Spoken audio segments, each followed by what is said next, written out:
Blog Talk Radio.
Hello, everyone, and welcome to, well, we actually named this thing unofficially last week.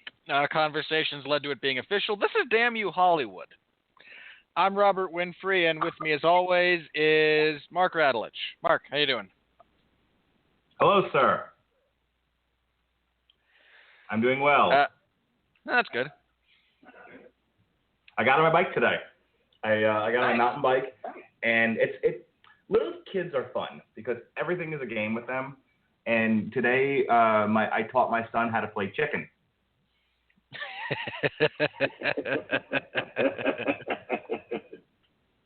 That's just wrong. It was a little. Well, I lost every round because I wasn't going to full on plow into my son on my bike. But he thought it was a gas, and what would happen is he was on his little. What is the thing called again? The little police car that we got him? Oh, the wiggle bike? Yeah, his wiggle car, which is like a skateboard with a couple of wheels on it, and the way you're supposed to do it is you move the steering wheel back and forth, and the thing will move. But he likes to just move it with his feet, and so he's on his little police car thing, and I'm on my bike, and I just rode around him on our cul-de-sac in a bit of a circle for like a half an hour to get my workout in. And every time I would come near him, I would aim for him. And he would go, he's going to crash. And I would quick get out of the way. So we were playing chicken. So I got my workout in today, playing chicken with my son. All right. For those of you listening live, I'd like to just briefly note, normally we do this show on Tuesday. The date's a little bit fluid, but thanks for sticking with us. Mark just had much better things to do yesterday, so we bumped it to Wednesday. Yes, because if you're not yet full of my personal stories, yesterday was my wife and I's 7th wedding anniversary. Monday was our anniversary. Sorry, Monday. Well, it counts only for yesterday because that's when we saw Clutch. October 3rd was our 7th wedding anniversary, and we celebrated it by going to see our favorite band, Clutch. Is that a one-sided thing, or does she genuinely enjoy Clutch? I now genuinely enjoy Clutch. Now. You liked them the first time I brought you to them. She's liked Clutch since I've been bringing her, and we've been going. This is at least the third time we've done this. We went on our mini honeymoon. We went last year for our anniversary, and then we've gone this year.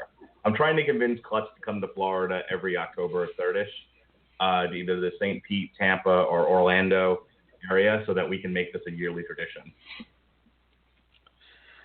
All right. Well, if we get famous enough, they might take that into consideration. It may be. All righty. For those of you who might be new to the show, need a brief rundown, Here on Damn You Hollywood, Mark Radulich and I get together and review movies, generally. Tomorrow, on a special edition, we'll be reviewing the Marvel Netflix television series Luke Cage. But normally it is feature-length animation films, and tonight we are reviewing Deepwater Horizon, the disaster biopic about the explosion and subsequent oil spill on the Deepwater Horizon in the Gulf of Mexico 3-4 years ago. I forget exactly when. And Mark, before we get into this, I need to apologize to you publicly here. Within this setting, I'm the one who kind of said that, we got this space of time to fill on the schedule. Here's Deepwater Horizon. Why don't we throw that in there for a review? Well, had I known Peter Berg was directing, I would not have brought it up. Well, let's give all the details here. I was going to see it anyway. I like a good disaster flick. I like a nice biopic. So a biopic of a disaster, that's right up my alley. So I was going no matter what. I happened to mention it to you that I was going, and then you did say, well, if you're going, I'm curious about it as well. I'm going to go see it with my dad. My dad has some practical experience with this sort of thing. Let's see how close to real it is.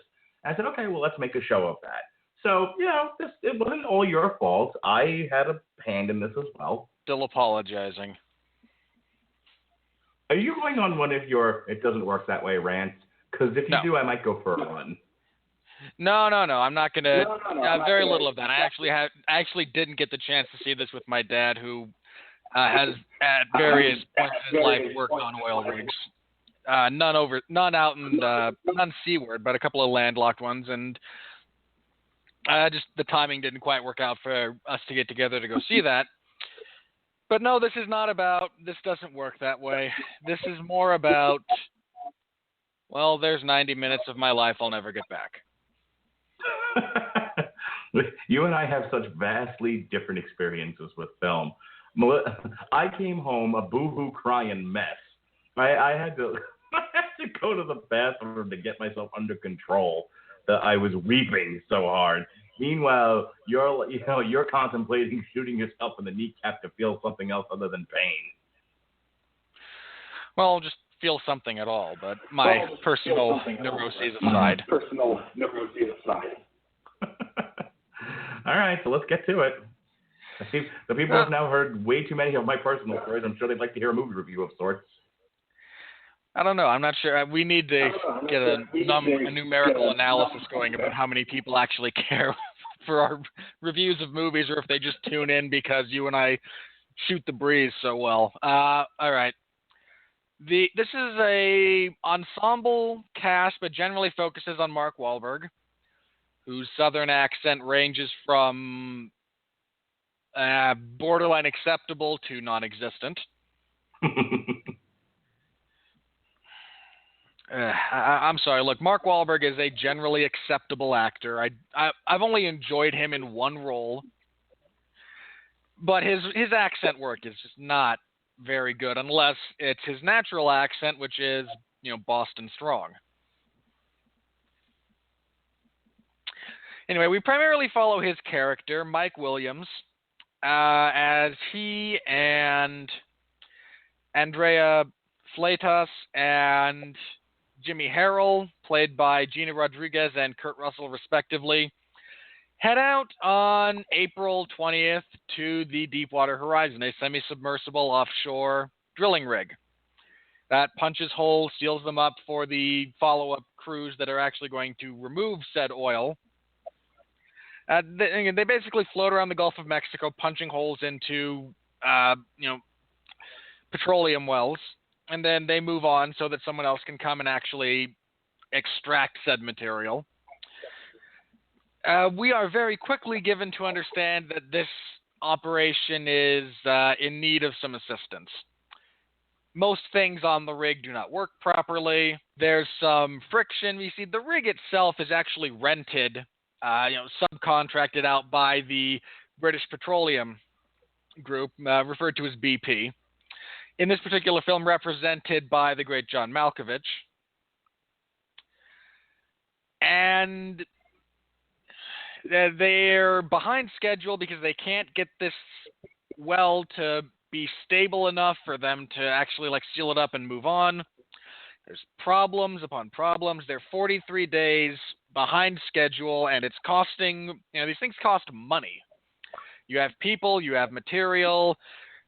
BP may be a multi-billion-dollar company, but there's a lot of, even with multi-billion-dollar corporations, things have to run smoothly, because a lot of them are built, similar to a house of cards. There's a reason that, Lehman Brothers used to be a multi-billion-dollar banking industry, and then somebody, things just didn't quite go right. The whole thing fell apart. Now they're a used to be.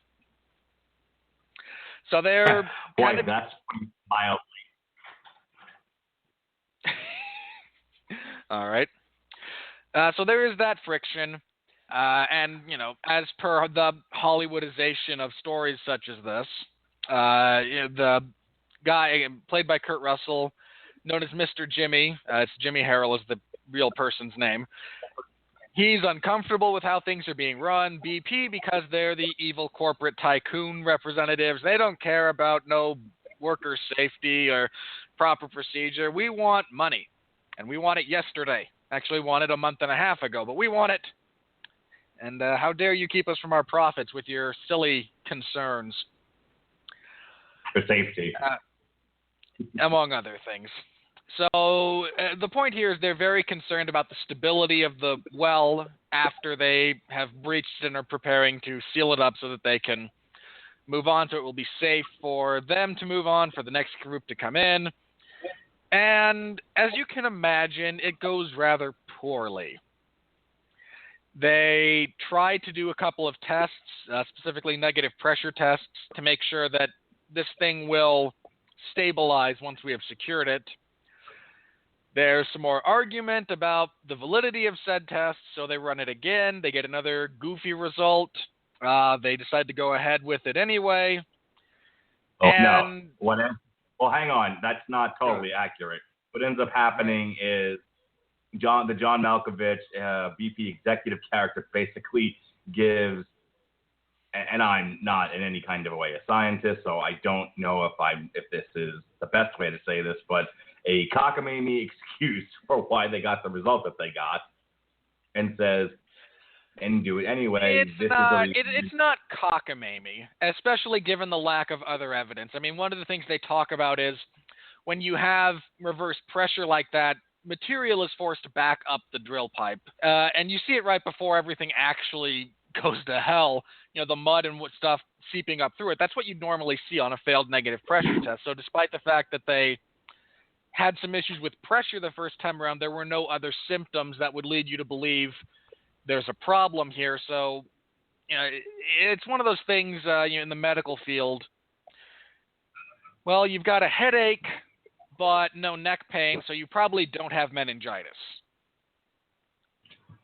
Type of scenario. Now, because granted, that's a very loose analogy, and just work with me here a little bit, guys. And in this instance, again, they run a second test to circumvent a bladder effect, which is an area of localized pressure right around where the sensors are. Again, it's still a little wonky, but generally good, so they give it a try, and no. The back pressure builds up, and for those of you who don't know what a blowout is, when the pressure within the well that you're drilling into shoots backwards up the pipe, that's what a blowout is. This is what happens. You see all those, old time, like pseudo westerns where they're drilling for oil and you suddenly get oil shooting up out of the ground in a big fountain. That's what a blowout is. It's terrible. That's one of the first things my dad told me when, I forget what movie it was I saw, but that happened. And he said, yeah, that's not a good thing. Because, everyone uses it like, oh, we struck oil. No, that's a bad thing. And this is why. If you're unsure why this is a bad thing, this is why. It might have been Armageddon, actually, was the first time he kind of explained that process to me. And again, in when we saw There Will Be Blood, because a similar thing happens, and it's actually a incident related to the blowout that causes his son to go deaf in that movie.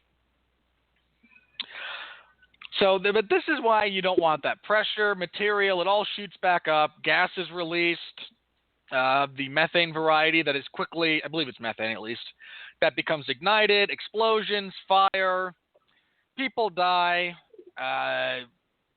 huge portions of the structure are destroyed. The majority of people get out okay,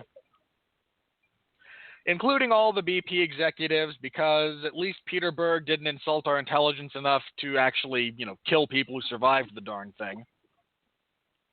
Well, it would also not be believable that they wouldn't get the executives on the boats first. One, you would get if there were civilians on the thing, you would get them on. Basically all non-essential, non-engineer, anyone that could possibly save the goddamn thing onto the boats, because why would you have them there? So I didn't have a major problem with that. I don't either. That's how it actually played out. I would have been more annoyed had they actually, he had something fall on them. And then have them, no, they actually survived this. Okay, then what are you doing? What are we doing here? But most people get off. Kurt Russell. I would like to think Peter Berg is not that big of a hack. You'd like to think that, wouldn't you? You've eaten my giant. Things are exceptionally strong.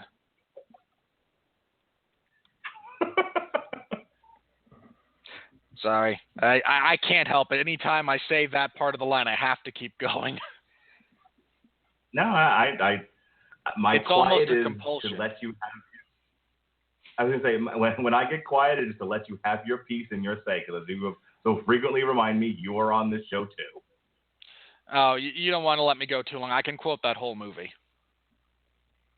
Let's not do that and say we did. Fair enough.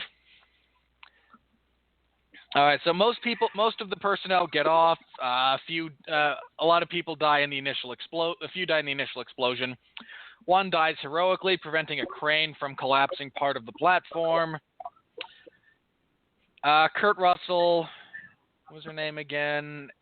Gina Rodriguez and Mark Wahlberg stay behind to try and prevent this thing from getting any worse, specifically by centering the floating platform back over the pipe so the pipe doesn't just snap off. Restoring a little bit of power, and then inevitably leading to cutting the pipe and, again, sealing it so that we don't leak, we don't have a big natural disaster to go along with the financial one. Well, this doesn't actually work, for those of you who remember the incident in question. They make a valiant effort. Doesn't work. Mark Wahlberg and Gina Rodriguez wind up actually jumping off of the platform. They are rescued. 11 people die. Mark Wahlberg is reunited with his family because, he's got a family. Well, he's also in real life testifying at the beginning and the end of the movie. I mean, they focused on the man because the man wasn't telegraphed in any way, shape, form, or fashion. Well, just he picked that particular character because that character ended up testifying before Congress about what happened. Yeah. So they survive. Kurt Russell survives. There's a scene at the hotel where they're shuttling all the survivors to. But Mark, again, most of them survive. Again, there were only, I think, 11 people who died, which is not to trivialize the loss of life. 11 people are still 11 people. That's families, husbands, fathers, relatives who are now without that person. I don't mean to trivialize that. I just mean to point out that within the overall scope of things, it could have been a lot worse, as this movie rather aptly demonstrates.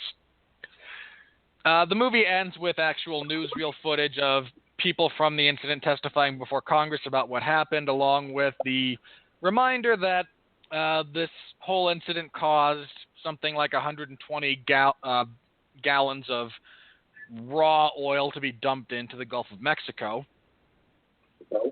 Thousands of gallons. Must have been barrels. I don't know. A lot. This had a demonstrable effect on the ecology of that location, and it's still having one, to be perfectly honest. And it's then also, it closes. if I remember correctly, not to get all political, but if I remember correctly, this was also like President Obama's like first real non-economy related disaster of his presidency. It was like his first big challenge.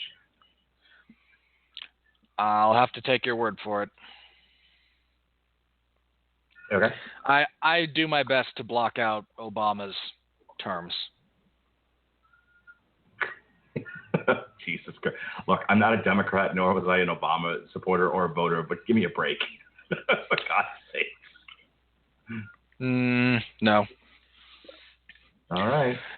Anyway, this ends with them testifying before Congress. The brief, news panel that this is the worst natural disaster. This is the worst oil disaster in the history of the United States. Sorry, you have your movie quotes. I've got mine. I don't know if you caught that or not.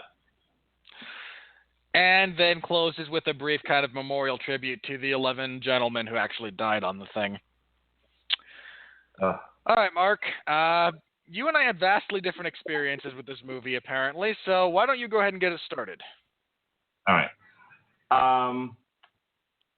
First, I was into it. I enjoyed the film. You've got Robert's kind of dry run through of the movie. Let me describe it another way. It's a lot of setup to what ends up becoming a series of explosions and people jumping into the water and horrible things happening with no breaks. You get a little bit of Mark Wahlberg's wife trying to find out what the fuck is happening, but overall it's setup, boom, for the next half an hour to 45 minutes to an hour or so, and then a very emotional conclusion, which is families being reunited, a photo gallery of the 11 people who died, and then a little bit more of the testimony of the real life guy that Mark Wahlberg played. I enjoyed the film. I was entertained, in the sense that I was, horrified by what happened or what was at least presented on screen. But I mean, it captured my attention for the full length of the movie. I was awake through the whole thing, I promise you. Even with all the gobbledygook tech talk on the oil rig that I did not understand. I could get the gist of it. And it's not like you get lost in the movie, but you basically have one guy barking, go get that oil, and other people barking, but everything's broke. So it's kind of how the movie for the first part of it goes. But here's really what I want to focus on for just a minute. So we've talked about on this show, and I'm not going to re-explain the whole thing, but I'm exceedingly empathetic, and I'm emotional. I kind of wear my heart on my sleeve, and I tend to cry at the drop of a hat, just out of over empathy. So I completely went to pieces because I identified with what was happening with the Mark Wahlberg character. But even before I say what finally broke me, the setup to what happens to him was, so they had sort of a rendezvous set up at a hotel, where the oil workers could come in and reunite with their families and have a place to kind of convalesce. So as Mark Wahlberg walks through a pool of reporters who are asking him questions and this and that, because he's like the last guy off the rig, and poor bastard, he has to climb up to the top of the rig, jump over fire. He hits the water, and then something hits him in the head on top of everything else. And so he finally makes it, and he stumbles onto the life raft, and he's carried off to safety. But pretty worse for wear. In any case, he's reunited. He goes to the hotel, and no sooner does he enter this hotel, and he's like a little disoriented, and he has some guy come up to him going, "Where's my son?" Now, if you watched what happened, he is clearly traumatized. and I don't even want to get into what really happened on the thing versus what was on the screen. That's going to get overly complicated. So I'm just talking about what is presented in the film. And what is presented in the film is this extended period of things exploding around him. He's several traumatic injuries. Most of them do, but he's what I'm focusing on. So he's constantly being blown up. He's constantly being injured in this very intense, short period of time. So he's clearly got a case of PTSD going, post-traumatic stress disorder. He comes in, the way that they shot it, you can clearly see them presenting him as disoriented. And the first thing he has to deal with is a guy shaking him violently going, "Where's my son? Someone tell me where my son is. You were on the rig with him. You know what happened to him. Where's my son?" And you can't see me, but I'm currently shaking my fists. And he's like, "Oh, he couldn't answer him. One, he probably didn't know. And two, he was so out of it at that point, he couldn't form a coherent sentence. So that sets the whole thing up. My feeling as I'm watching this, as just a moviegoer, is, oh my God, how horrifying. But it had just begun. Because now he goes to his room, takes a few steps, stumbles, falls down, gets his sweatshirt off, falls down, and starts to cry. But this isn't the kind of crying that I was doing as I empathized with his emotional state. No, this is full-on breakdown. This is a guttural, animalistic, I have lost my soul cry. This man is broke in a million pieces. Excuse me. And the next thing you see is his wife and daughter run in the room. You're about to lose it just recounting this, aren't you? I'm trying not to. And the wife is cradling him like a baby in her arms and holding him like on her bosom. And the daughter runs in and he lets go of the wife and he hugs her and we fade out of that. And it broke me, okay? I had to go to the bathroom when it was over and pull myself together so I could drive home, with safe, dry eyes. But, if movies, good, bad, or indifferent, are supposed to make you feel something, then this movie was very successful for me in doing that. Every explosion, this isn't the sort of Michael Bay, boom, Transformers, boom, the Ninja Turtles kind of a situation where the explosions are kind of meaningless and no one gets affected by them. An explosion goes off and Mark Wahlberg or what's his face from the first three, goes flying into the air and then manages to land on his feet like a cat and nothing happens. No one's affected by anything. Explosions have no consequence. This isn't that. There's when the rig first. And we lost Mark. Apologies for that. Let me make sure he knows that he just got cut off. But to kind of piggyback on what he's saying, especially if we're comparing, Berg to Bay in this particular instance, I agree that the explosions here serve a purpose. They serve a greater narrative, and people who are caught in them or near them are injured or killed. And things have weight. Things have heft to them, both emotionally and on screen. Excuse me. And so, it plays a lot better as far as that goes. You back? I'm back. Okay. Yes, I am. All right, so I was talking about Kurt Russell. You were just talking about how the explosions in this movie actually have, some weight and consequence to them. Okay. I don't know how much of the Kurt Russell stuff you got. Basically, he's in the shower. The place explodes. His shower blows. He goes flying across the room, and you can hear, if you've ever had something, if you've set off fireworks or something and you've been close to it, or you've ever had or you shotguns, you know that you can get a ringing in your ear. Well, if you've ever been in an explosion, tinnitus. it's 10 times worse. Huh? It's tinnitus. It's actually the final resonance of how you hear things is kind of weird, actually. There are strands in your ear that vibrate at specific frequencies. When you have tinnitus like that, especially from something traumatic like an explosion or a gunshot or louder, it actually snaps them off, and that ringing in your ear is actually the last time you will ever be able to hear that particular pitch.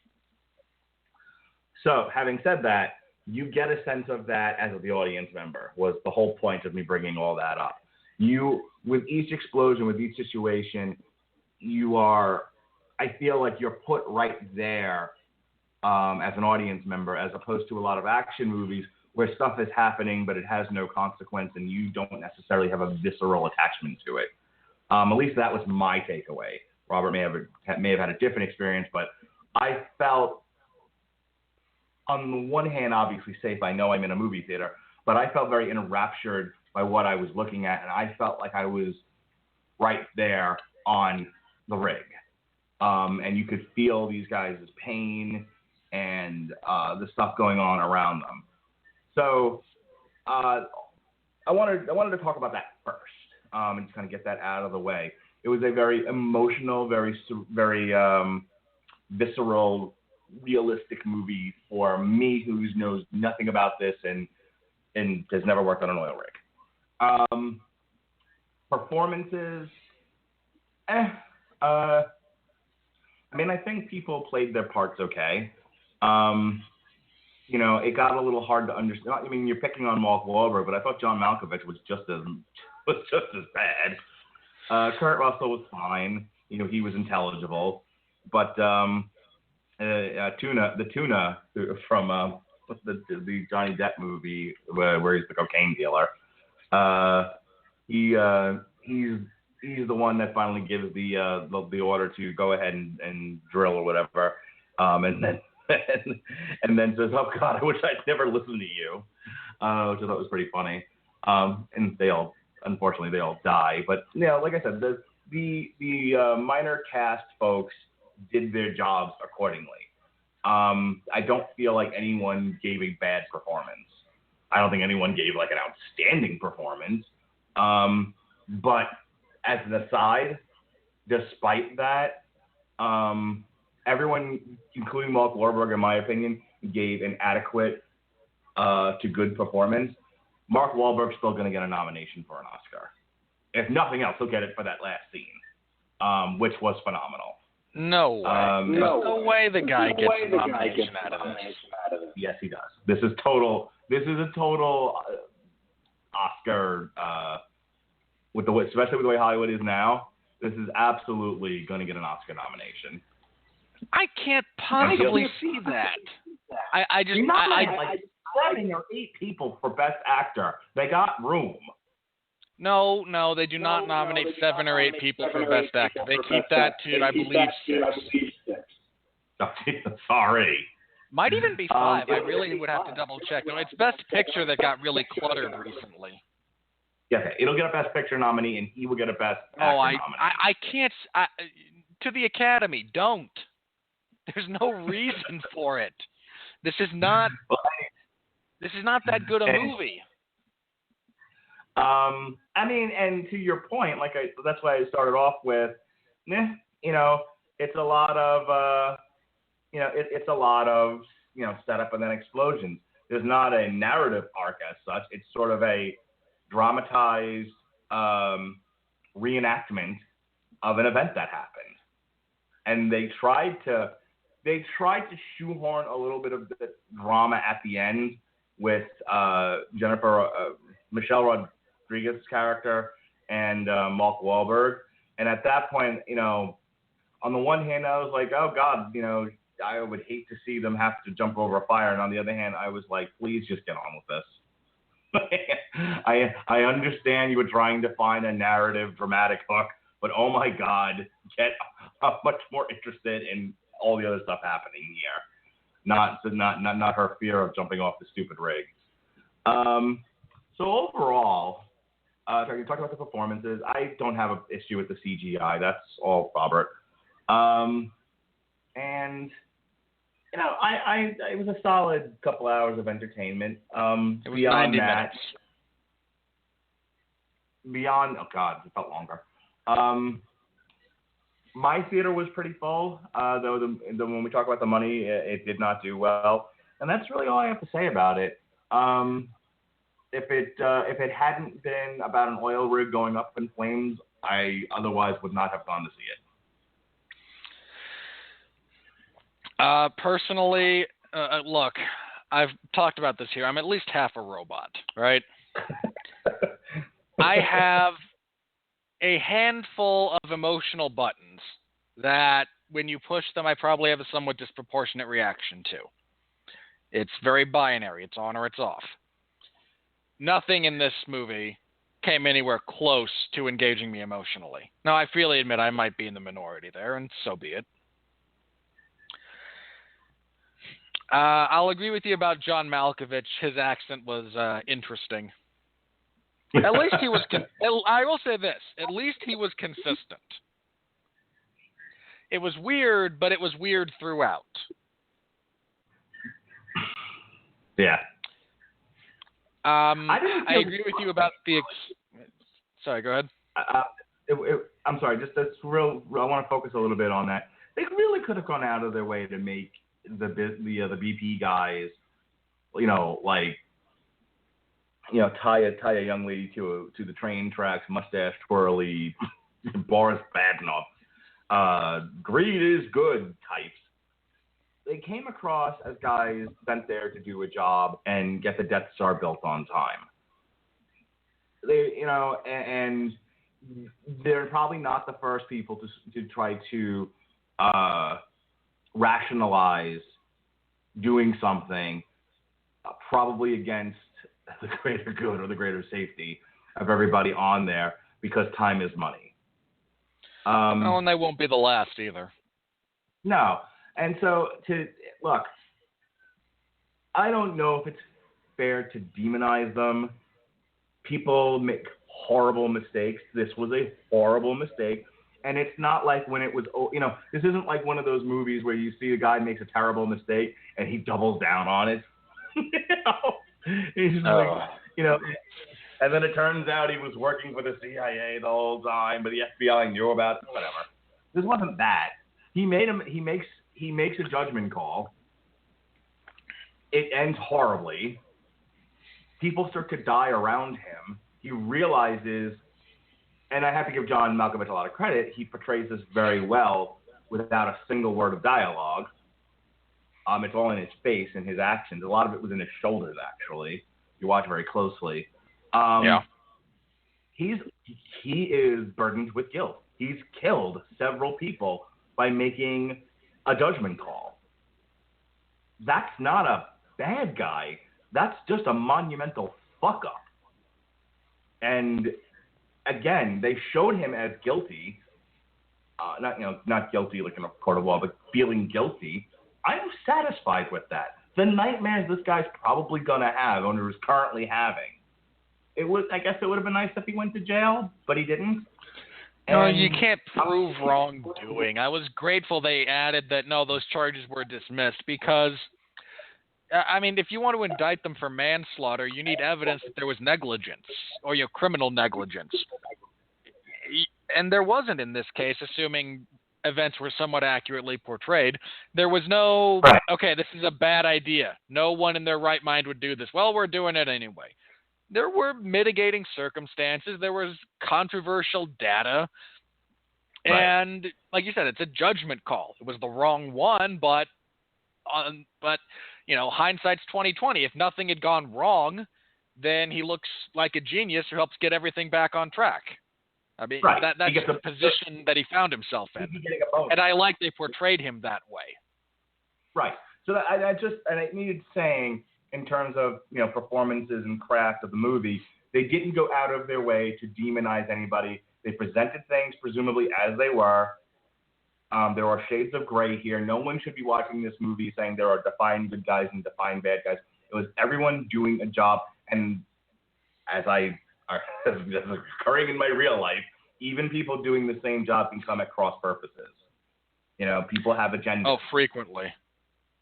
You know the old joke, you get a bunch of experts in a room together and they won't agree on anything? Right. As they say as they said in the second season of The Wire, 4 Polacks, 5 opinions.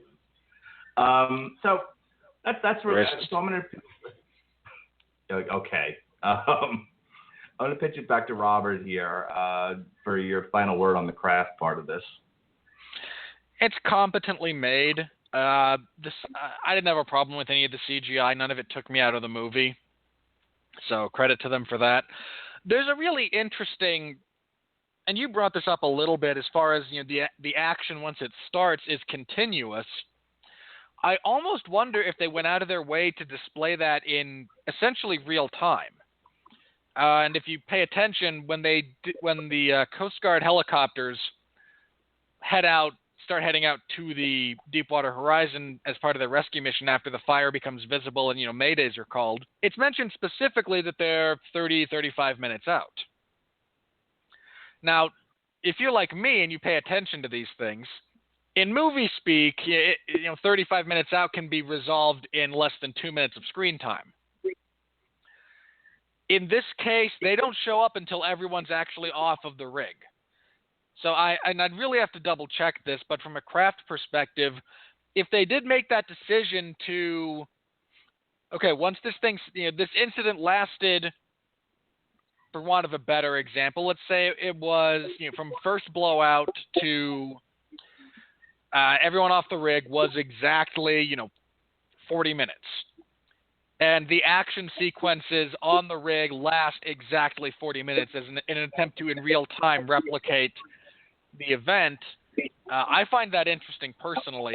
Stuff displayed in real time on screen genuinely interests me, especially when compared with the average narrative where time is so malleable, you're never quite sure exactly how much has passed until people actually tell you. I was just not engaged by this movie is kind of the main thing. Again, it's competent.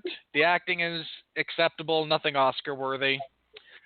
The direction is, again, Peter Berg is just not good. And let me rephrase. Peter Berg is not exceptional or noteworthy. He is competent. And sadly, that's lacking in traditional Hollywood. As our opening song says, you're terrific if you're even good. and on that sliding scale, Peter Berg is a little bit less than terrific. It's just a movie. I mean, if you have 90 minutes to kill, then you could do worse, but I can't necessarily recommend it a whole lot. And again, I am kind of apologizing to Mark for making us come on here and do the show because I was so just kind of nonplussed by the whole experience. Okay.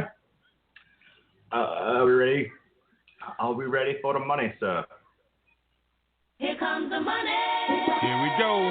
Money talk. Here comes the money. Money, money, money. Dollar, dollar. Dollar, dollar.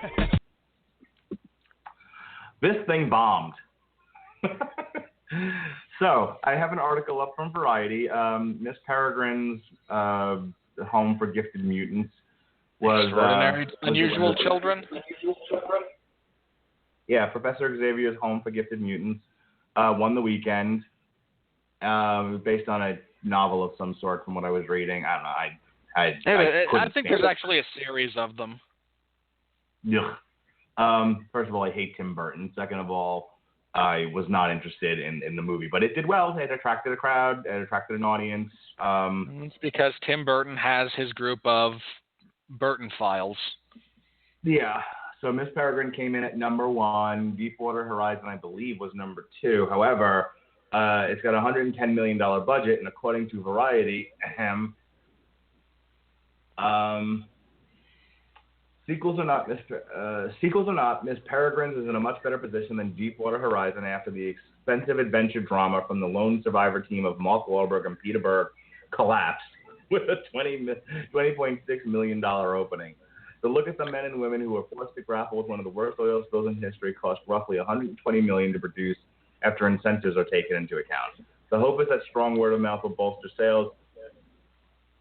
It won't in the coming weeks, and that the film will follow the blueprints of other adult dramas such as Fury and The Town by showing some audience endurance. But analysts are skeptical, as am I. Which is interesting because, and we'll talk about this in our third segment when we get to the reviews, but just a quick preview. The tomato meter has an 83% certified fresh, so the critics loved it. And their audience score on Rotten Tomatoes is 88%. So those who actually went to go see the goddamn thing really liked it. But here's, as we talk about it, it's not just a matter of whether or not things are liked by critics and people who saw it. Think about mass appeal and... Let us consider Suicide Squad, for example. Nobody liked Suicide Squad, but everybody saw it. Not true. People like Suicide Squad. I've got the audience score to prove it. Yeah, I don't care. But the brain damage do not count. Oh, stop it. Don't be a racist. It's not racist. You call me a racist, I call you one back. You specifically reference those of Polish descent within your derogatory comments. I find that to be racist. I insulted the handicapped. That's not a race. Okay, don't be racist. And I was quoting The Wire. It doesn't count. So at this point, I'm not sure about that. Given how frequently you quote The Wire, it might just be like not an acceptable excuse from you anymore. So there's a mass appeal issue. I don't know how many people really want to watch a 90-minute movie about an oil rig going up in flames. Like I said, I was also in one of the smaller theaters in the one that I go to, so take that into account. It wasn't like the big IMAX theater or anything. The second thing is competition. This thing came out against, Miss Peregrine, which we already talked about. The Magnificent Seven dropped to number 3, but it's still out there. Storks came in at 4, Sully in at 5. People are still going to see those movies. And Masterminds had also come out this week, but it debuted at number 6. So Masterminds also bombed. My wife actually went to go see Bridget Jones's Baby, so you have people going to see that. People are still going to see Suicide Squad. That dropped from 8 to 11, and it drew almost $2 million for the weekend. You still have Blair Witch, which dropped from 6 to 12, which brought in about $15 million. So people are still going to see that. Going into the what's coming out next week. You've got Birth of a Nation. You've got Girl on the Train and Middle School: The Worst Years of My Life. So when it's a battle for dollars and people's interests, I don't know how many are going to look at what's in the theaters. Way short. Yeah, I don't know what people are going to be looking into theaters and going, do I really want, would I rather take my kids to go see Middle School: The Worst Years of My Life? Not me, but maybe you. Or, maybe go see The Girl on the Train if you read the book. Or do I want to see a movie about a rig blowing up? I know what I'd want to see, but I ain't everybody. And it's only a few short weeks until we're into November when the real good stuff starts to come back out again. We've got Inferno on the 28th. We've got Doctor Strange on the 4th, followed by Trolls coming out the same weekend for all the kiddies. There's another bit of Oscar bait that same weekend as far as Hacksaw Ridge goes. Right. You've got Almost Christmas, which people are going to want to go see. You've got Billy Lynn's Long Halftime Walk.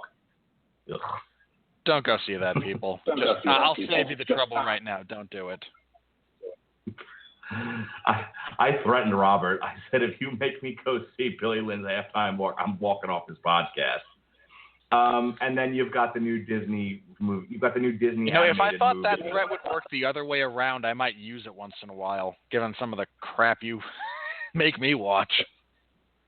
The name of our podcast, Damn You Hollywood, a review of crap.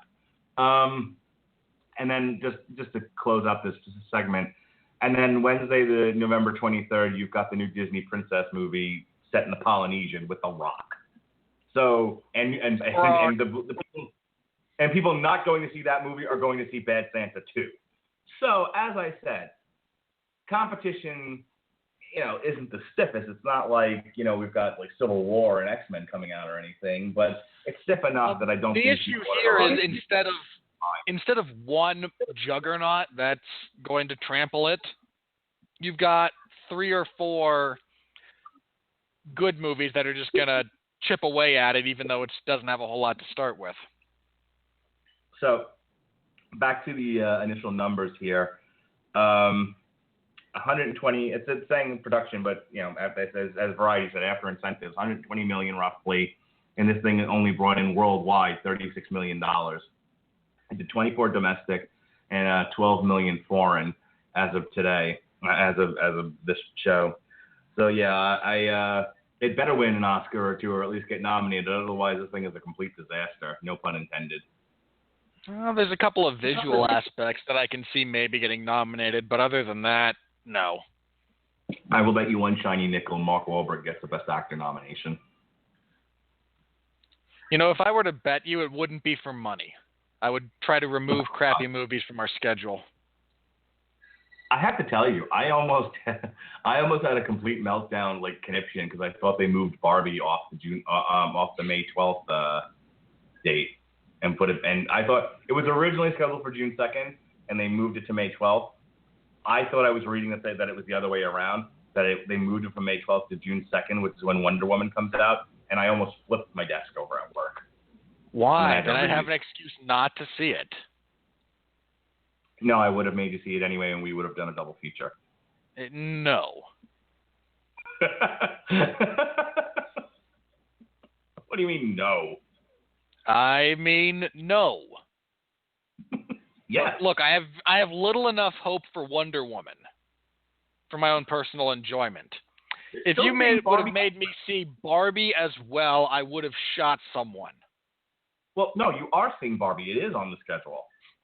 I know, but like I said, if you'd made me do a double feature with another movie that I'm not exactly thrilled about, that might have been too much. Oh, I see what you're saying. Okay. I'm not happy about it being there at all, mind you. Well, you could always use your get out of free pass. I might. The biggest problem there is I don't think anyone else will come on and talk with you about it. I'll get my daughter to do it. She'll be 6 by then. 6.5. Yep, I knew it. You're trying to replace me. Hey, she's my little TV and movie buddy right now because I can't get my son to sit down for shit. We tossed the football around in the backyard tonight because I'm that kind of dad. But when it was time to just have daddy-daughter time, we watched the Batman cartoon. Not like the good one, Batman. Oh, you mean the one that's actually called the Batman? Yeah, the Batman. We watched because she wanted to see an episode with Poison Ivy, and that I was able to find was the start of season 3. Yeah, that's just not nearly as good. I'm starting her off slow. All right, you ready to you ready to move on here? No, God! No, God, please, no! No! No! No!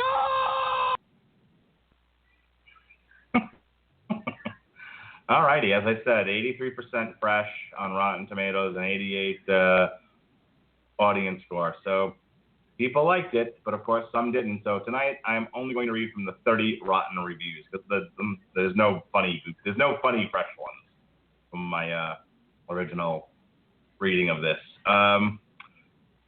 Ben Ferguson of the Willamette Week. Deepwater Horizon is too incoherent to be gripping and doesn't acknowledge that the Deepwater tragedy not only gave rise to courage under oil and fire, but illustrated a primal truth. You mess with nature, nature messes back. First of all, it's Willamette. All right. I lived around that area for a while, and anytime there's a colloquialism there to people who call it Willamette, it's Willamette, damn it. And I dislike elements of this particular critique. You're attempting to foist your own particular brand of liberalism, in this case environmentalism, onto what is intended to be a more accurate and simply factual representation rather than one with an agenda. It's one of the things I enjoyed about the movie, that there's no ham-fisted oil bad message behind it. Victor Stiff of the Film School Rejects. Deepwater Horizon lacks the fun. Deepwater Horizon lacks the fun found in big, dumb action movies, the suspense found in thrillers, and the emotional heft found in dramas. It just floats in a humdrum middle ground. Okay. Few things. One, while I was not emotionally engaged in this movie personally, let's just tackle your theoretical criticisms one by one, shall we? It's not as fun as a big, dumb action movie. Well, that's because it's not. There's not as much tension and emotion as there is in drama. Well, see previous statement, it's not a drama. It's not as interesting as a thriller. There's nothing to be... Look, thrillers have mystery. There's no mystery here. If you were alive at the time this happened, you know exactly what's going on. The fact that the movie avoids all of that stupidity is actually a credit to it.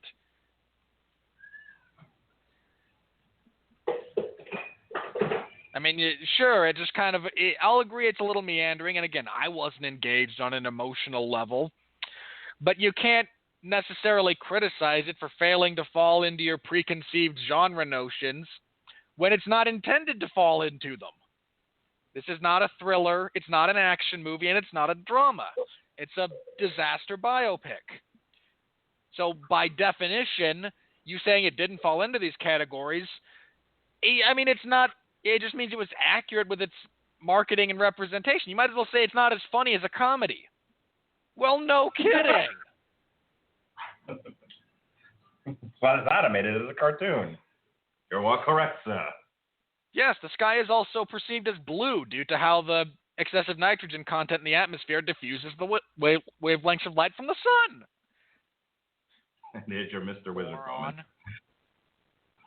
Andy Chen of the Straits Times in Singapore. All that sound and fury signify only more sound and fury. Wow. It's almost like it's an accurate representation of a disaster. I mean, seriously, this is not an art project. This movie is not intended to be as such.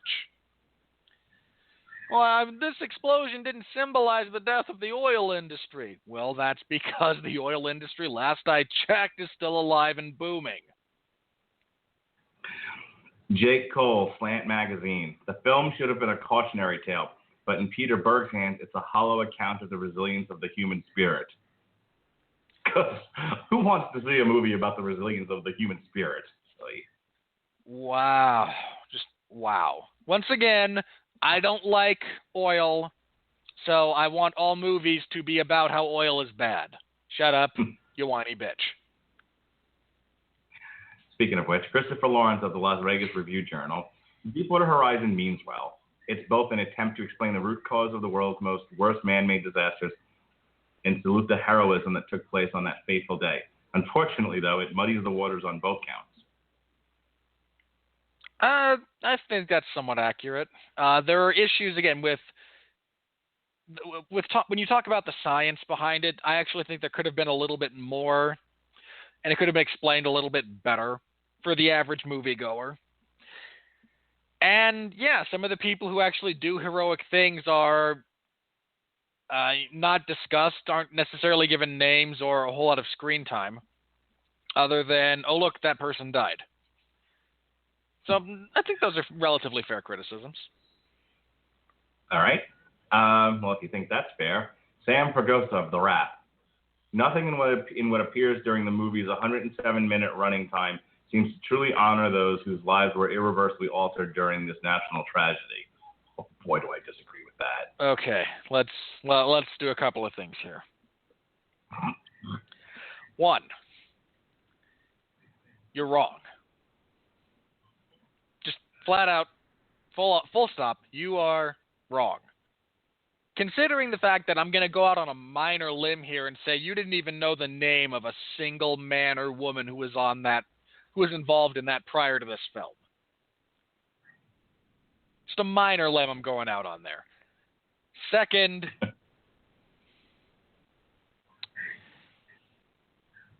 this is not a national tragedy. This is a regional disaster. Let's not blow things out of proportion here. And don't get me wrong. Regionally, this was a disaster on a regional scale that, again, the effects are still being felt. This is not a national tragedy. So, again, let's rein back in the sensationalism, buddy. You're supposed to be paid for this.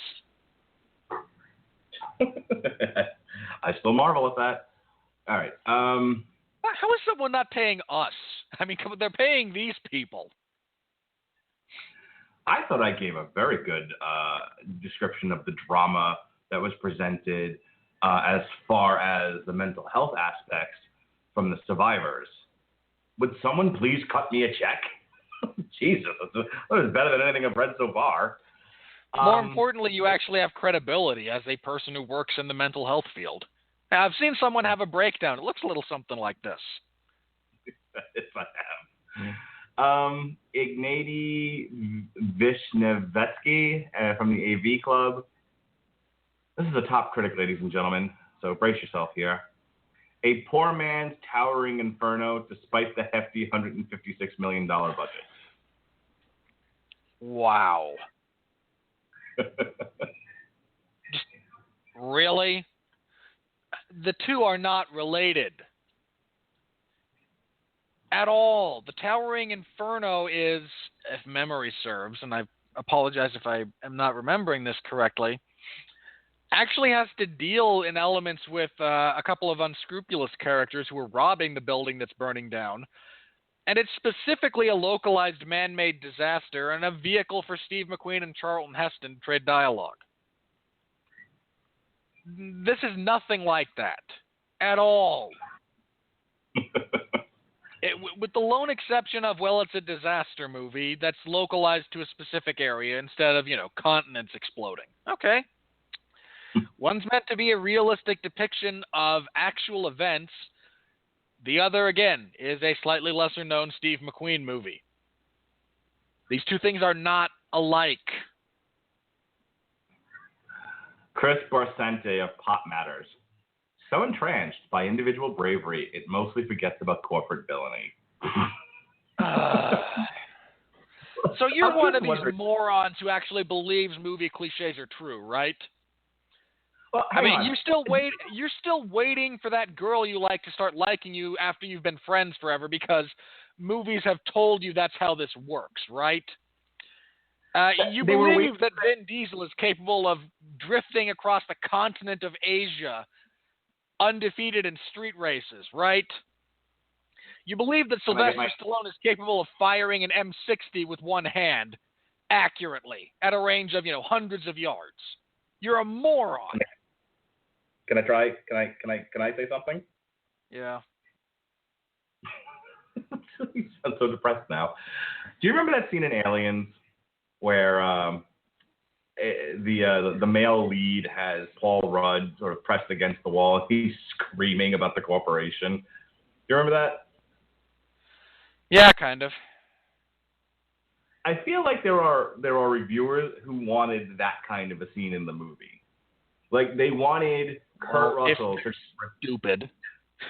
to grab John Malkovich and go, "You knew this was gonna happen all along, didn't you? You knew it.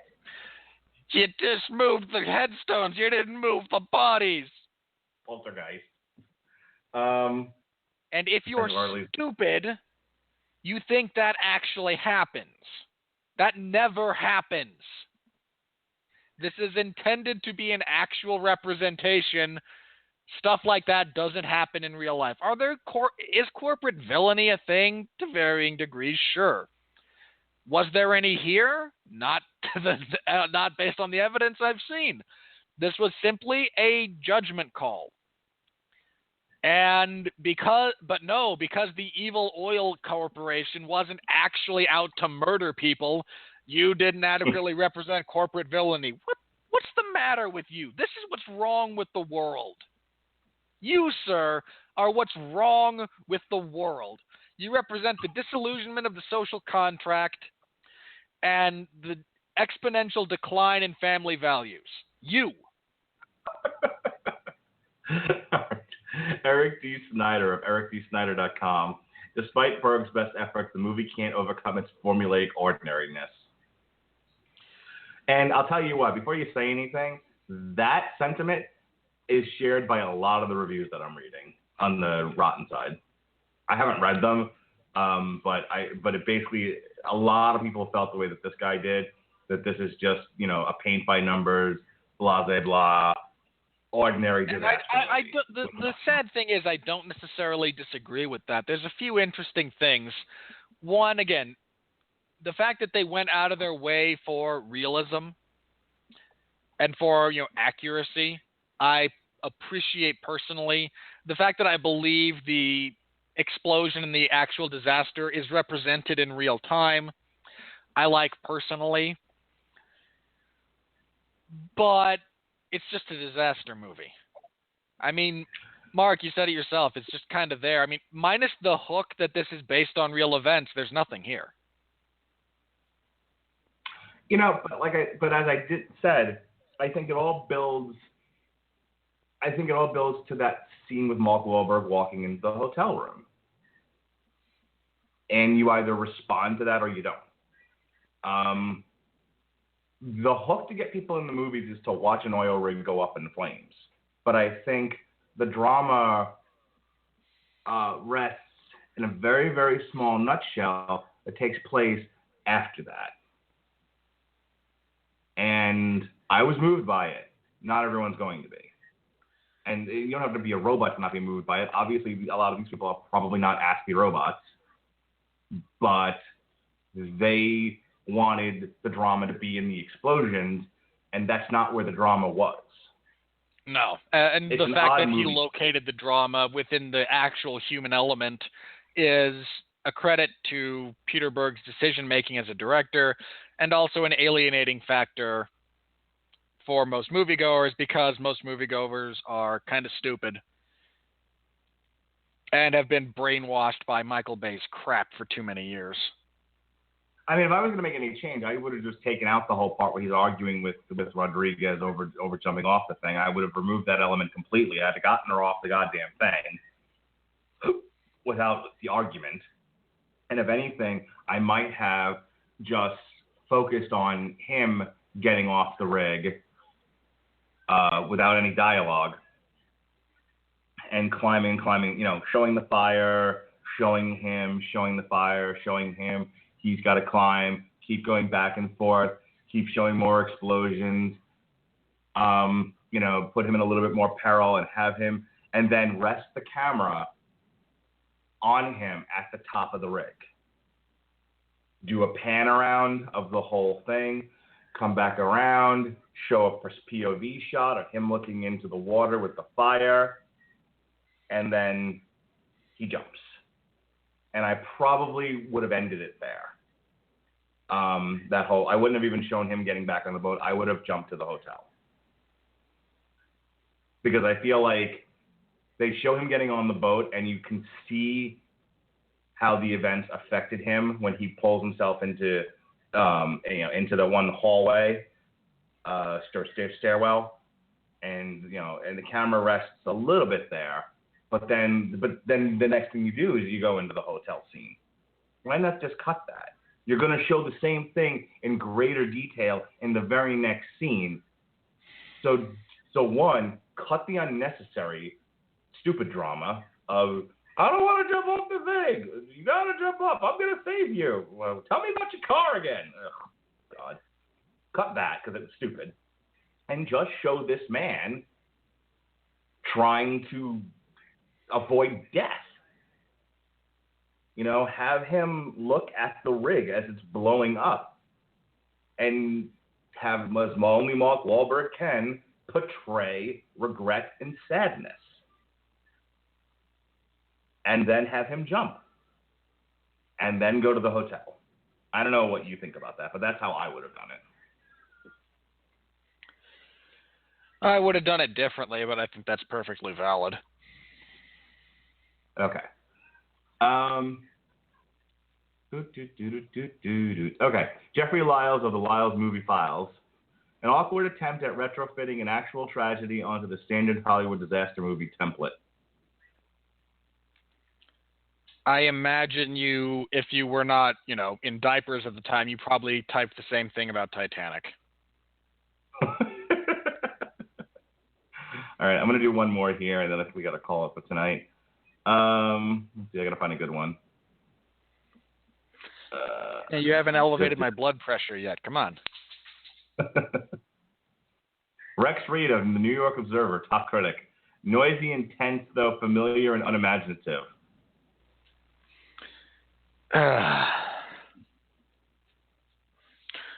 It's a representation of actual events. There's nothing imaginative about this. Incidents like this on oil rigs have been occurring since the invention of the oil derrick. Well, it's not imaginative enough. It's not. This isn't freaking Avatar, all right? Nor is it supposed to be. Like, what's the matter with you? I got two more here, and then we're done. This gritty realism doesn't tap into my subconscious imagination. Wow. It's almost like they didn't want it to. Scott Tobias of NPR, top critic. A common disaster movie with cardboard. Wait, this gets better. A common disaster movie with cardboard heroes and villains and an excess of Irwin Allen spectacle. Any sense of outrage goes up in smoke. Because there's not supposed to be outrage. There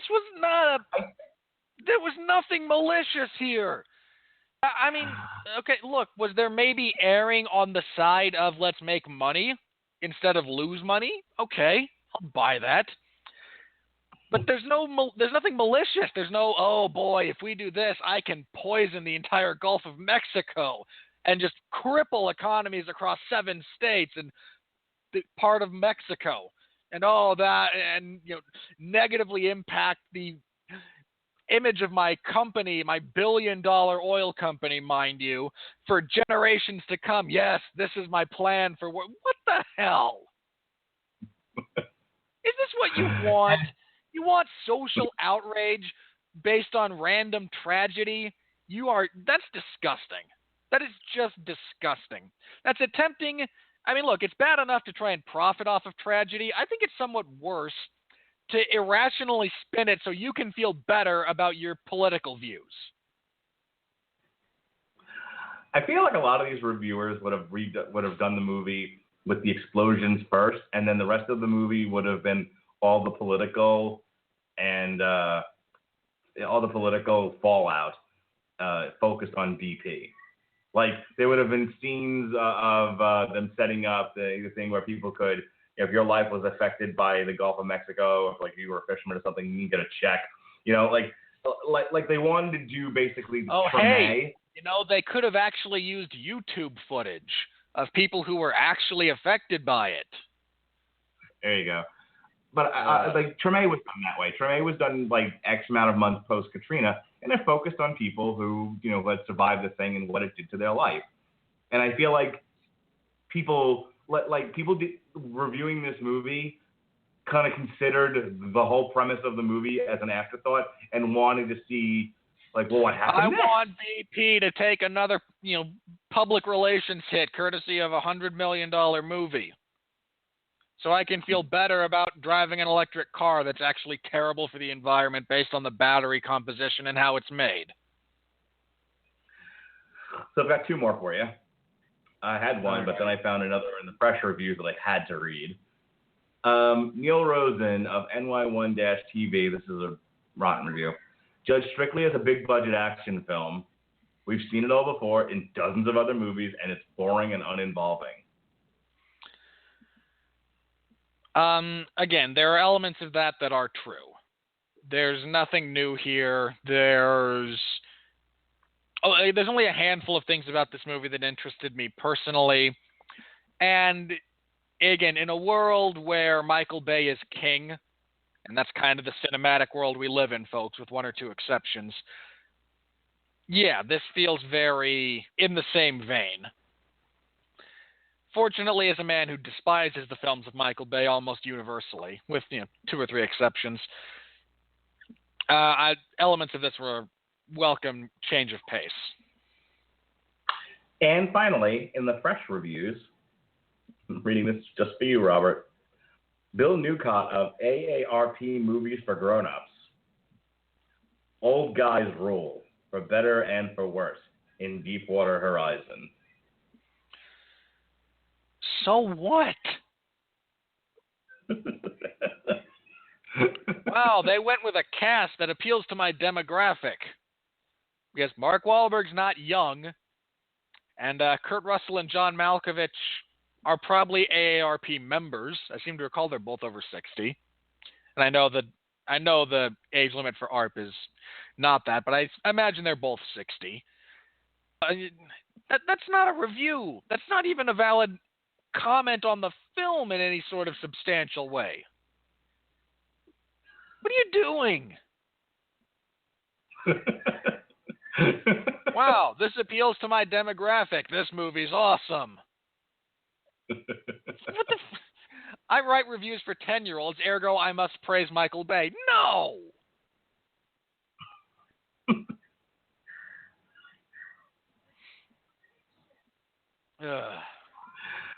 I think we're good here. Well, good's not really the phrase I would use, seeing as you have now further depressed me about the state of humanity, and we'll talk more about that tomorrow when we review Luke Cage. Oh, God, what is your problem? Oh, no, I mean Luke Cage... Hang on, I mean Luke Cage is an accurate representation of the destruction of the social contract.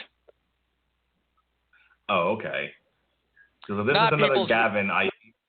No, I don't. Gavin conversation. If I hate Jessica Jones because I hate women, I'm gonna throw myself out a fucking window. No, but I will hold that particular threat in my back pocket for some point in the future.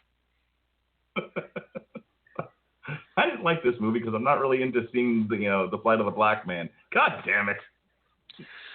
I mean, partially, I didn't. You and I had very different experiences with Luke Cage. I need to say that up front. We really could have just named this show that. Mark and Robert have very different experiences at the movies. Instead, we went with Damn You Hollywood. Well, that's easier to say. Right. And not all. And the other one is not always accurate. I mean, we're gonna have a lot of common ground when it comes to Luke Cage, and there's a few things that we might wind up disagreeing on, which is fine and dandy. But bottom line, that's what we're doing tomorrow. We will be reviewing the entire Luke Cage series. The season's tomorrow, so good it broke Netflix. It did. So that's what we got on the calendar. No Metal Hammer of Doom this week. I was at Clutch, so it didn't happen. We got Luke Cage tomorrow, and then Metal Hammer of Doom will be back next week with our review of Epica, the Holographic Principle. And then no movie review the following week, but Long Road to Ruin will be back, and Robert will be on, possibly Ben as well, to discuss the first two Hannibal Lecter movies, Silence of the Lambs and Hannibal. Yeah. The following week, we'll be back. Our next review after Luke Cage is A Monster Calls with Sigourney Weaver, based on a book. Is that actually out this week? I mean, I need to double check that because the last I saw it was coming out not until December. Oh shit! I have it down as 10/21. Hang on, that's right. I got it. I believe that's the information I had at one point when we talked about putting it on the schedule because there was nothing else there. No, I have it as September. A Monster. Hang on. A Monster Calls. In Spain, it comes out October 7th. When does it come out in America? I've got one here that says it comes out January 6th, 2017. What's going on here? No, I've got. Hang on. No, you're right. I've got December 23rd now in the United States. Well, I guess we're not doing it in October then. If it doesn't come out until the 23rd of December, then yeah, we're going to have to. That might actually just leave the schedule because we had something else scheduled for that week. What the actual fuck? Originally scheduled for an October 2016 release, the film was delayed. Now it's set for a limited rollout in December, followed by a wide release in January. Wait a minute. Does that mean I can get out of one of our crappy movies in January? Oh, God, no. Wait, when is never. it? When is it in January? What was it, January 1st? First week? It says January 1st in the UK, though. No, I just had it. I will look up again. Movies. Hang on. This is a good thing. All right, let's see what's going on. Calls. It is released. Okay, January 6th of 2017. So yes, we can do that instead of Blood Wars. No, we can't. Yes, we can. It's an underworld movie. It's gonna be crap. Come on. I'll move it to the 13th. Or rather, hang on. Let me look.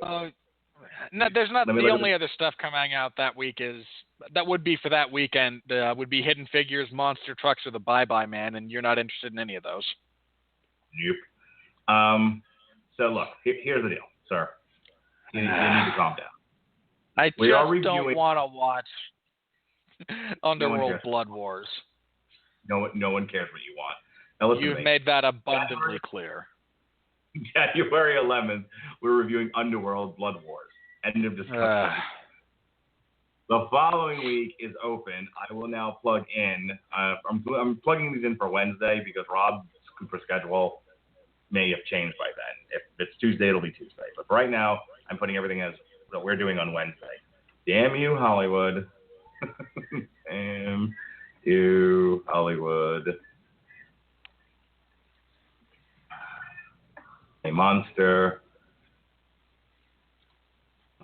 calls review. There you go. And when is it coming out, actually? The 6th. Same weekend as Blood Wars, which I would just rather like. I can't tell you how many things I would rather do than watch that movie. Give me your top 5. Top 5 what? Top 5 things you'd rather do than watch Underworld. Put my head through a wall. Was that 5 or 1? 5. Rewatch the last 2 seasons of House. Number 3.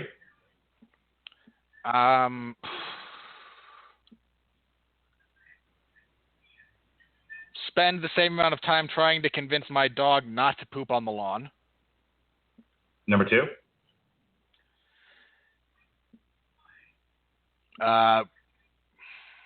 Review.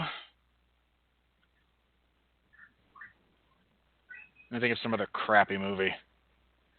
Revisit the review of something else that I hated with you.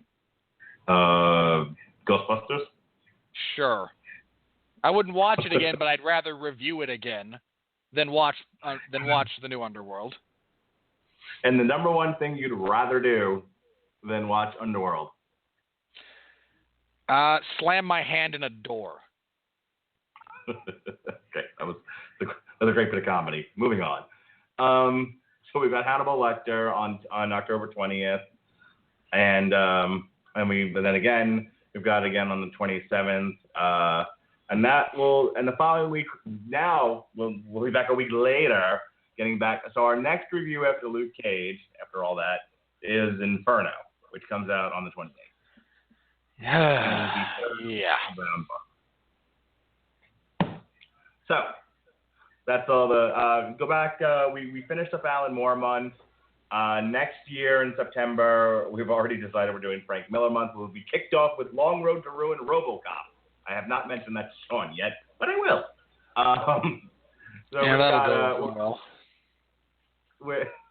So we're gonna do Frank Miller next year. We've got some stuff lined up for that. But if you're curious what we thought about the Alan Moore comics and movies, go ahead and give those 4 shows a look, a listen. And as I said, Metal Hammer of Doom comes back next week with Epica, and then Metallica, Hardwired to Self-Destruct, and then Korn, The Serenity of Suffering. And that takes us into November. And just another announcement about November. Long Road to Ruin will be doing all the Harry Potter movies. November 3rd. We're doing 2 at a time. So we're starting with the first 2 November 3rd, the next 2 November 10th. We're skipping Thanksgiving week, and we're concluding. Hang on. You've got 2 more. Into a movie. No, sorry. We've got the next 2 on November 15th. Then we're skipping Thanksgiving, and we are concluding on December 1st with the last 2 movies, which is really 1 movie broken into 2 parts. All right. I hate the precedent that it set as far as doing that, but it actually needed it. It bothers me that other movies that don't require that particular treatment have done it in the name of cash grabs. But Harry Potter and the Deathly Hallows actually needed 2 movies of that appropriate length. My father's got them all on Blu-ray. He's going to loan them to me so I don't have to spend $100 and buy the series on iTunes. That's nice of him. I could probably reread those if you want that perspective. Bear in mind, I could reread them before, like, our Hannibal Lecter series. Knock yourself out. Well, only if you tell me I don't have to watch Underworld. No, sir. Come on, head trauma won't get me out of that? No, sir. I will go do... Are we a serious question? Do we wish to repeat that bit for like the rest of the month of January? Because the list of things I would rather do than watch XXX: The Return of Xander Cage is longer and includes much worse things.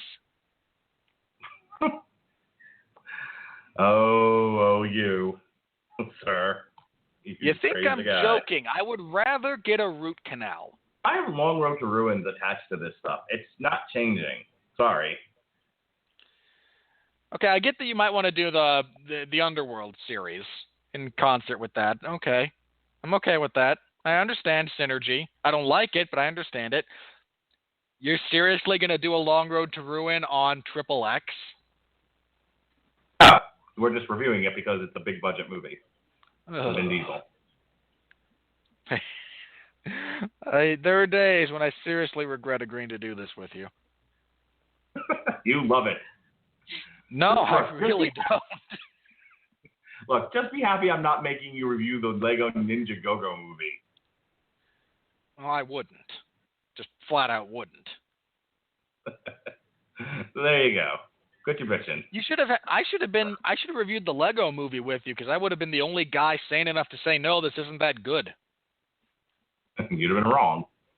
No, I'm not. I'm really not. Do your plugs. I want to go watch the Flash season 2. No, you don't. Fuck. What's the actual fuck? Just, trust me, you don't want to watch it. You'll regret it. I'll be the judge of that. All right, just don't say I didn't warn you. Yes, all right, as for my plugs, again, tomorrow Mark and I are reviewing Luke Cage. Ought to be somewhat interesting. It will be 90% Mark. I don't have a whole lot. Good. Just that's not, in this case, a negative or a positive. I just don't have a whole lot. I do want to have a very serious discussion with Mark pertaining to the existence of the NYPD as it pertains to the Marvel Cinematic Universe. I answered that already. No, but yes, you didn't. No. I did not. I told you we were going to have the discussion. I didn't bring up my points yet. Okay. I said that's one of the things I really do wish to talk about as it pertains to Luke Cage. Yes, sir. My whole point wasn't, well, there shouldn't be a police force because Iron Man exists. That's not my point. I have like 3 very valid points as it pertains to that entity as it's portrayed in specifically the Netflix series of Marvel television shows. Okay. And I get to yell at people for having reduced us to actually living a catch-22. Okay. So tune in for that. It should be something. I will also yell about the music. Because seriously, we don't need a live concert in half the episodes. I enjoyed them.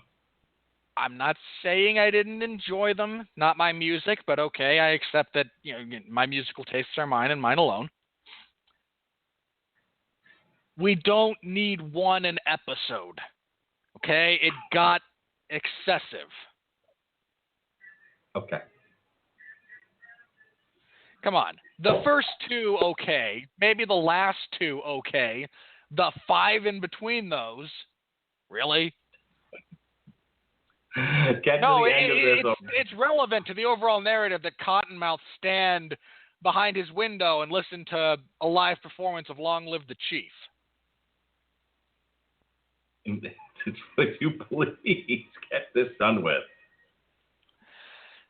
This coming Saturday, I will be covering UFC 204. I hate this card. That's not, gimmicked. This is a weak card. I hate that Dan Henderson's fighting for the belt. I don't like the majority of the fights on this card. I don't think it's worth the money that's being charged for it. I hate the fact that the main event represents cash grab over the integrity of the sport. And I hate that I don't like any of the other fights on the card. I have nothing to look forward to as it pertains to this event. Absolutely nothing. Okay. But I will be covering it in the MMA zone of 411mania.com, so stop by and say hello. I appreciate it, and we'll probably need the moral support here. And this coming Sunday at 8 p.m. Eastern Standard Time on the 411 Ground and Pound Radio Show, we'll be reviewing that mess. I will either be talking Jeff Harris down off of the proverbial ledge, or he will be celebrating the newly retired Dan Henderson. And we'll also be previewing an event that just lost its main event.